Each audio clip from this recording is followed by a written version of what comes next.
Hi everyone. Now it's Friday here. I did say on the page that I was going to do a live feed. Yesterday I did actually post up a poll, and the things that came back, I'm really organized today. I've got a piece of paper so I know what I'm going to talk about, which was some of the things that they put up was sugar. This is something that comes up quite often, and in fact when I actually did my own food sensitivity test, that was sugarcane was one of the things that came back among quite a few other things. Gluten, that's usually the thing that if people test you either via hair follicle or muscle testing, quite often you see a lot of chiropractors muscle testing, they will come back and say to remove gluten and dairy. Now, what you've got to understand about these foods is there is a protocol around it. And so we do food sensitivity testing through Kaizen Institute of Health, which is a bit of an expense, but quite often you're going to eliminate these foods forever when really you don't need to. What I found now is I was tested for the 93 foods, and, I am lactose intolerant. So obviously, that was something that I knew would come back. But another thing that I was doing a lot was eating eggs. I was eating a lot of eggs, especially hard-boiled eggs, because we used to have them a lot when I was a child. And so I really, really like hard-boiled eggs. But it was just making me fat. It was making me gain weight. And so I know now if I have certain foods, it makes me quite bloated, and I can go up, a kilo, 2 kilos on the scales just from eating those foods. So, gluten, I actually have been told also to eliminate that. So what I did was I did a food sensitivity test. I actually removed those foods from my diet. And one of those, interestingly enough, was also spinach. I was eating a lot of spinach. So just because the food is healthy doesn't necessarily mean to say that it's going to be healthy for you, because it might actually be making you fat. So I removed those foods. And then for 3 months, and then what I did was I took some milk thistle supplements. I also did some other stuff with collagen to repair the gut wall. Then I reintroduced those foods. So now I did the first test in February. And so a year later, it's taken that long now to be able to actually reintroduce those foods. And the thing is, it's about reintroducing them and seeing how you feel. Do you feel bloated? If you've actually got gas, you feel a bit gassy, and you're bloated or you're retaining a lot of fluid, it's probably one of those foods. So if you're not going to do a test, I would start with removing 1 or 2 things. So starting with gluten, or just eliminating bread to start with obviously is gluten, and just looking at your cereal. What I do is I have whole grain rolled oats, and so they've actually got gluten in them. And so I went down to the supermarket and actually got the gluten-free cereal, which had loads of sugar in it. So I wasn't allowed to have the sugar cane. I couldn't have the sugar cane. It was like one thing or the other. I couldn't have the sugar cane. But then when I went down to the supermarket to buy the gluten-free cereal, it had loads of sugar. So I was removing the gluten, but then I was having the sugar. So it didn't work well for me. So what I did was I just saw how I feel with the whole grain oats, and they actually worked well. So what I have is quite a generous serving, because I tend to have more at breakfast than I do the rest of the day.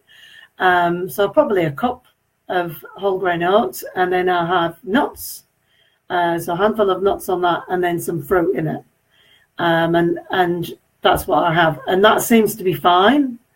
I don't have any symptoms or anything, and I have lactose-free milk because I'm lactose intolerant, and that's what I do. And then I've stopped having eggs, but now I tend not to have them on their own, which is like, the hard-boiled eggs. I haven't tried that, but I've had them where if we've done a recipe, I've cooked some Italian food, and it's been where you've had to cut in egg, meat or something like that, then, or I've made meatballs or things like that and they've got eggs in, it seems to be okay if it's a small amount. But I don't seem to be having as many symptoms. I know what makes my stomach feel really bad and bloated, and when it doesn't. So you've got to sort of really listen to your own body. But I think doing a food sensitivity test, if you need some more information about that, let me know, and I can actually post a link here in the comments, and you can go and check that out on the website. And there's some testimonials and also a video of how it explains how people feel if they've got issues with food sensitivity. So this is done via a blood swatch. So you've got to put the blood on the swatches, and then 93 foods are tested. So it's not me putting my white coat on and standing there and testing your food sensitivity. It actually goes to the States and is done by a guy in a white coat or a woman in a white coat, and they test it all, and then they check, what food sensitivities you have. And then that comes back in the form of a report. So in the files section of this page is John Snow food sensitivity test, and it shows you a report of some of the foods, and you'll be surprised it's not just gluten, it's not just dairy or sugar. It's lots and lots of different things.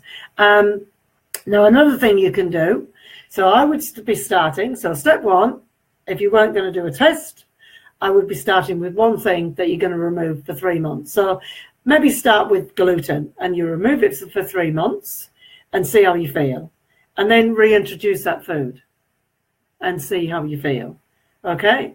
And then, after 3 months, eliminate the dairy. It's just because if you do everything at once, even with the food sensitivity test, when people actually go through a protocol, it can be so overwhelming to the body and to them, because it just feels like they've got so much to do. They've got, oh my God, I've got all of these food sensitivities, and, they've got so many things that they've got to eliminate. So I just start with 1 or 2 things, even if it's just gluten and dairy, or you start with gluten and then removing the sugar and see how you're feeling. Just don't try and overcomplicate it so you don't feel overwhelmed, because if you feel overwhelmed, you're not going to do it. And then what's going to happen is you won't do anything about it. You won't feel motivated, and then you'll just keep living with the symptoms, and you don't have to keep living with the symptoms. There is a solution there, right?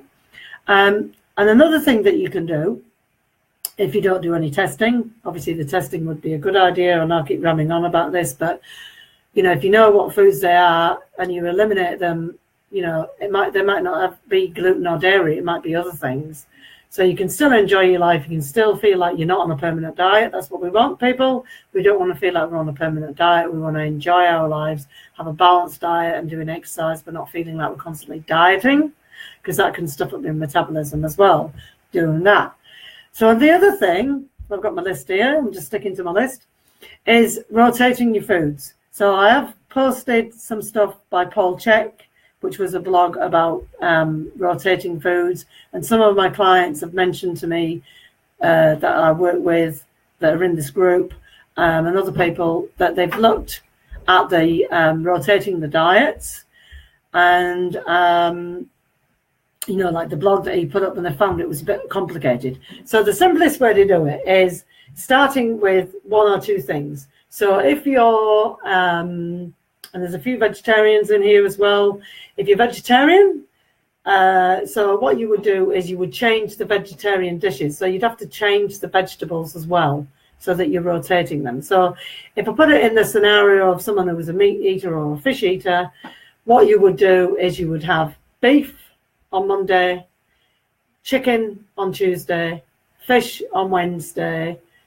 Thursday you would have pork, etc.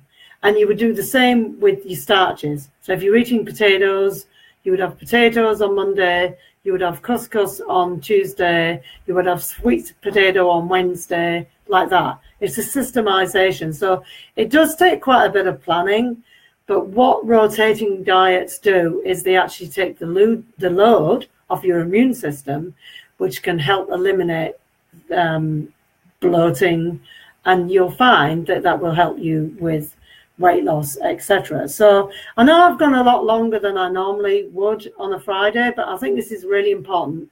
I feel that probably 80 to 90%, which I found from my own things going on, obviously I had to look at my stress and other things and fix my metabolism. But what I found with my own weight loss, and that might not be your goal, but for me it was weight loss.